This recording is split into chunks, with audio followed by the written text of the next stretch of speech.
एक ऐसा बादशाह जो जंग जीता, साम्राज्य हारा और उफनती नदी में डूबते डूबते बचा, जिसकी किस्मत ने इतने मोड़ लिए कि एक दिन उसने एक पानी ढोने वाले को दिल्ली का बादशाह बना दिया। चलिए जानते हैं किस्मत के मारे मुगल सम्राट हुमायूं की पूरी कहानी। Hello everyone, welcome to study GS with engineer. आज के लेक्चर नंबर 23 में हम बात करेंगे मुगल साम्राज्य के दूसरे बादशाह हुमायूं के बारे में। हुमायूं का पूरा नाम नसीरुद्दीन मोहम्मद था। हुमायूं की मां का नाम माहम बेगम था, जो शिया परिवार से थीं। बाबर की मृत्यु के ठीक 3 दिन बाद 29 दिसंबर 1530 को आगरा में हुमायूं का राज्याभिषेक हुआ। राज्याभिषेक के बाद हुमायूं दिल्ली के तख्त पर गद्दी पर बैठे। मुगल इतिहास में हुमायूं इकलौते ऐसे बादशाह थे जिन्होंने अपने पिता की बात मानी। उन्होंने अपने पूरे विशाल साम्राज्य को अपने भाइयों में बांट दिया। हालांकि राज्य का ये बंटवारा हुमायूं की बहुत बड़ी गलती साबित हुआ। मुसीबत के वक्त उनके भाइयों ने उनकी मदद करने के बजाय उनके लिए मुश्किलें खड़ी की। गद्दी पर बैठते ही हुमायूं के सामने 2 सबसे बड़े दुश्मन खड़े थे।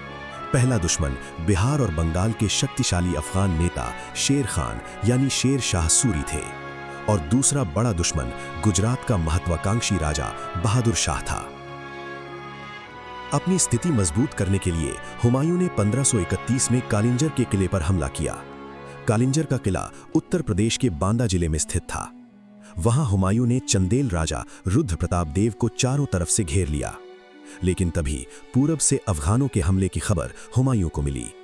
खबर मिलते ही हुमायूं राजा रुद्र प्रताप देव से हर्जाना लेकर वापस लौट आया। इसके बाद 1532 में गोमती नदी के किनारे देवरा या दौरा का युद्ध हुआ। इस युद्ध में हुमायूं ने अफगान नेता महमूद लोधी को करारी शिकस्त दी। इसी साल यानी 1532 में हुमायूं चुनार के किले की तरफ बढ़ा। चुनार का किला उत्तर प्रदेश के मिर्जापुर जिले में स्थित है। उस समय ये चुनार का किला अफगान नेता शेर खान के कब्जे में था। हुमायूं ने लगातार 4 महीने तक चुनार के किले को घेरे रखा। आखिर में शेर खान ने चालाकी से काम लिया और हुमायूं की अधीनता स्वीकार कर ली। शेर खान ने अपने बेटे कुतुब खान को मुगलों की सेना में भेज दिया। हुमायूं इसे अपनी बहुत बड़ी जीत मानकर वापस आगरा लौट गया।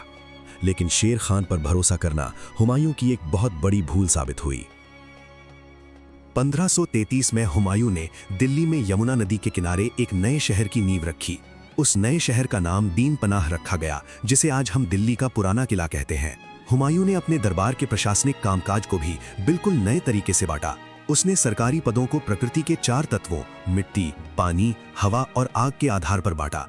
लेकिन दूसरी तरफ गुजरात का शक्तिशाली शासक बहादुर शाह अपनी ताकत तेजी से बढ़ा रहा था। 1533 से 1535 के दौरान बहादुर शाह ने मेवाड़ के साम्राज्य पर हमला कर दिया। उस समय मेवाड़ के राजा विक्रमादित्य छोटे थे, इसलिए उनकी मां रानी कर्णावती राजकाज संभाल रही थी।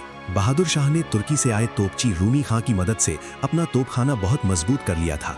जब बहादुर शाह ने मेवाड़ को दोबारा घेरा, तब रानी कर्णावती ने हुमायूं को राखी भेजी। रानी कर्णावती ने हुमायूं को मदद के लिए एक पवित्र रक्षा सूत्र यानी राखी भेजी थी। लेकिन हुमायूं सही समय पर मेवाड़ की मदद के लिए अपनी सेना लेकर नहीं पहुंच सका। सही समय पर मदद न मिलने के कारण रानी कर्णावती ने अपनी राजपूत महिलाओं के साथ जौहर कर लिया। हालांकि बाद में हुमायूं ने आगे बढ़कर गुजरात के राजा बहादुर शाह को युद्ध में हरा दिया और हुमायूं ने गुजरात तथा मालवा के क्षेत्रों पर कुछ समय के लिए अपना कब्जा कर लिया। 1537-38 में शेर खान की बढ़ती ताकत को रोकने के लिए हुमायूं ने दूसरी बार चुनार किले को घेरा। यहां हुमायूं से एक बहुत बड़ी रणनीतिक गलती हो गई। उसने चुनार के किले को जीतने में अपने पूरे 6 महीने बेकार कर दिए।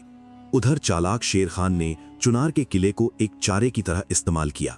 जब हुमायूं चुनार में उलझा हुआ था, तब शेर खान ने बंगाल पर हमला कर दिया। शेर खान ने बंगाल की राजधानी गौड़ को लूटा और सारा खजाना रोहतासगढ़ किले में पहुंचा दिया। इसके बाद जब हुमायूं बंगाल पहुंचा, तो शेर खान वहां से चुपचाप हट चुका था। बंगाल की सुंदरता और मौसम देखकर हुमायूं इतना खुश हुआ कि उसने उसका नाम जन्नताबाद रख दिया। हुमायूं बंगाल में लगभग 6 महीने तक जश्न मनाने और अफीम के नशे में डूबा रहा। हुमायूं को जरा भी अंदाजा नहीं हुआ कि शेर खान ने उसके लिए जाल बिछा दिया है।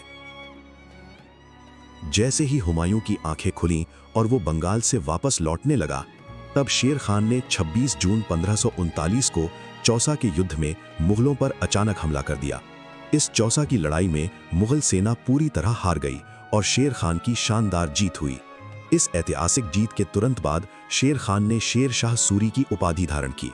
शेर शाह सूरी ने अपने नाम का खुतबा पढ़वाया और अपने नाम के सिक्के जारी किए। युद्ध के मैदान में अपनी जान बचाने के लिए हुमायूं अपने घोड़े के साथ उफनती गंगा नदी में कूद गया। जब हुमायूं डूब रहा था तब निजाम नाम के एक भिश्ती ने उसकी जान बचाई। निजाम भिश्ती ने अपनी चमड़े की मशक यानी पानी के थैले की मदद से हुमायूं को नदी से बाहर निकाला। हुमायूं ने जान बचाने के बदले निजाम भिश्ती को आधे दिन के लिए दिल्ली का बादशाह बनाया।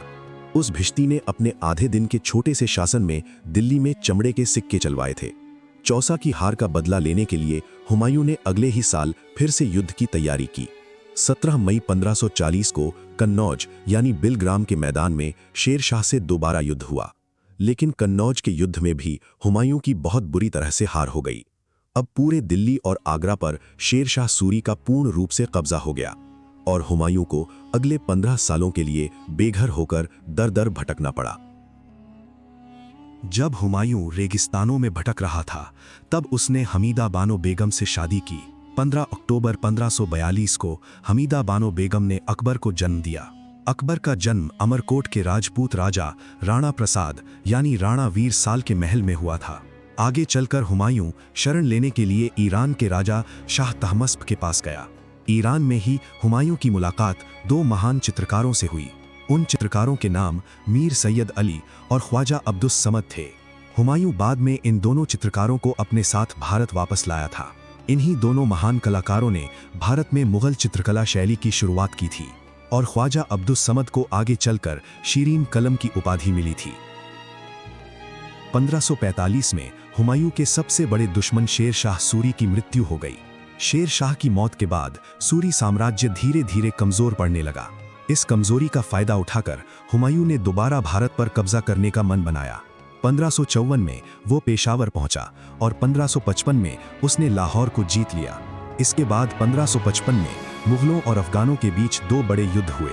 पहला युद्ध मई 1555 में सतलुज नदी के किनारे मच्छीवाड़ा का युद्ध हुआ। मच्छीवाड़ा के युद्ध में हुमायूं ने अफगान सरदारों को हराकर पूरे पंजाब पर कब्जा कर लिया।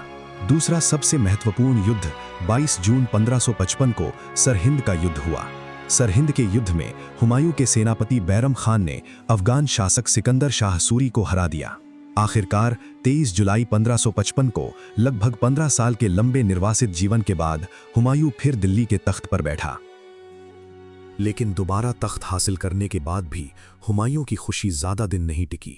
दिल्ली का बादशाह बनने के सिर्फ 6 महीने बाद ही एक बड़ा हादसा हो गया। 24 जनवरी 1556 को हुमायूं अपने पुस्तकालय शेर मंडल की सीढ़ियों से उतर रहा था। शाम की अजान की आवाज सुनकर वो सीढ़ियों पर ही रुकने की कोशिश करने लगा। तभी हुमायूं का पैर उसके लंबे कपड़ों में उलझ गया और वो सीढ़ियों से नीचे गिर पड़ा। सीढ़ियों से गिरने के कारण सिर में गंभीर चोट लगने की वजह से 26 जनवरी 1556 को उसकी मौत हो गई। हुमायूं की इस अचानक मृत्यु पर प्रसिद्ध इतिहासकार लेन पूल ने एक बहुत खास बात लिखी थी। लेन पूल ने लिखा था कि हुमायूं पूरी जिंदगी लड़खड़ाता रहा और लड़खड़ाते हुए ही उसकी जान चली गई। हुमायूं के बारे में कुछ और खास बातें जो एग्जाम के लिहाज से भी बहुत जरूरी हैं।